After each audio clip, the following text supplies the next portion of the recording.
l'arrivée des Dreams, franchement, il y avait des trucs qu'on réglait difficilement.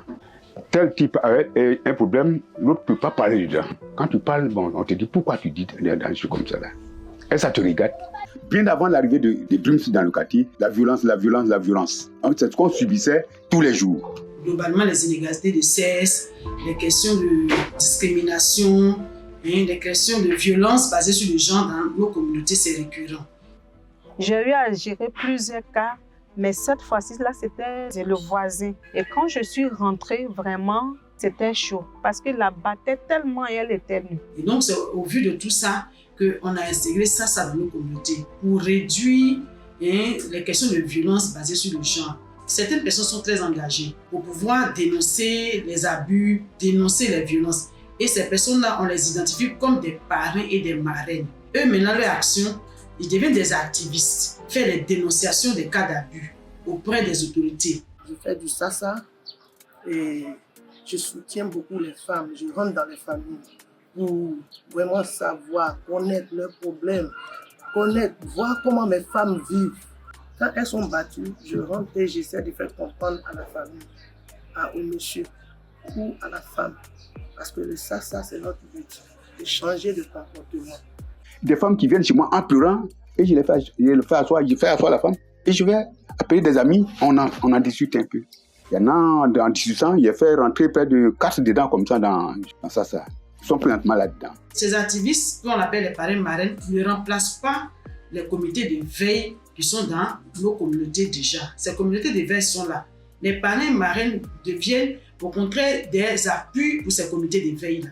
Et donc, quand il y a des cas de déni de ressources, par exemple, c'est qu'on vit beaucoup dans nos communautés, une jeune fille est engrossée, et puis l'homme refuse de prendre ses responsabilités. Les parrains marraines deviennent comme un médiateur auprès de la famille de cette jeune fille-là et la famille du jeune homme. En tant que marraine, je cherche à savoir qu'est-ce qu'elle veut faire comme activité. Et par mes maigres moyens, je les soutiens. Aujourd'hui, grâce à ça, mes femmes, vraiment, ça va dans leur foyer. Parce que j'ai encouragé, j'ai sensibilisé des femmes aujourd'hui qui ne faisaient rien. D'autres ont eu le courage maintenant de sortir, faire un peu de travail de servante, vendre les fruits.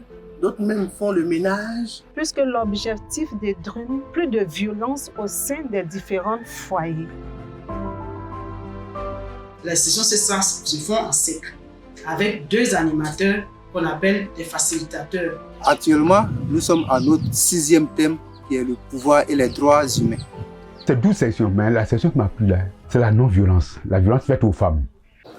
Grâce à CEV, j'ai eu à participer à une formation. On nous a dit comme ça que dans le sexe se vient la vie. Et on nous a appris beaucoup de choses sur le sexe. De parler à nos enfants. Les maladies sexuellement transmissibles sont réparties partout parce que nous prenons le sexe comme un truc tabou. Quand le changement est fait au niveau de la communauté, c'est cette communauté-là qui accompagne l'autonomisation de la jeune fille. Donc voici un peu le lien qu'on met entre engagement de la communauté et l'autonomisation de l'adolescente et de la jeune femme. Les actions ont fait beaucoup. J'avais un petit drogué sur la main aujourd'hui qui est devenu gendarme. Il y avait une prostituée sur la main aujourd'hui qui a eu son concours de CAFOC, aujourd'hui qui travaille. Le projet a fait que nos petites sœurs ici, qu'on appelle les AJF, en tout cas, on a remarqué qu'il y a eu un certain changement. La deuxième des choses, celui qu'on a choisi comme parrain là, dans les débuts, il était vraiment réticent.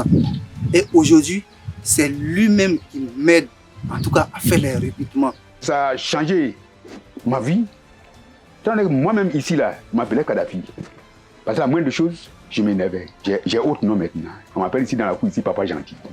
Actuellement, ils sont en train de coacher un garçon qui fume la drogue. Ils sont en train de le coacher à passer un concours. En 24 mois que le programme des parrains marraines existe, on a eu 72 cas de conflits familiaux qu'ils ont pu trouver solution dans le district sanitaire du Haut-Sassandra ici, d'Aloua et ses environs. Les cas de VBG autour de 702 selon les statistiques pour l'année 2022. Et tous ces cas-là ont été identifiés, même dénoncés auprès des structures compétentes. je considère tellement que je suis tellement ancré dedans que vraiment, je ne sais pas qu'est-ce qui peut m'enlever dans ça là. Avec le retrait du projet Rêve, je continue toujours mon travail de marraine dans ma communauté. Dom s'en va, c'est vrai, mais nous, en tant que marraine, on continue l'œuvre. Et on va même aller jusqu'en dehors de notre association, sensibiliser plus de femmes, plus de foyers, même si eux, ils sont partis. Merci à tous mes coachs. Vraiment, au Grady, pas de l'avant. Que Seven Children, pas de l'avant. Et que USAID, pas de l'avant.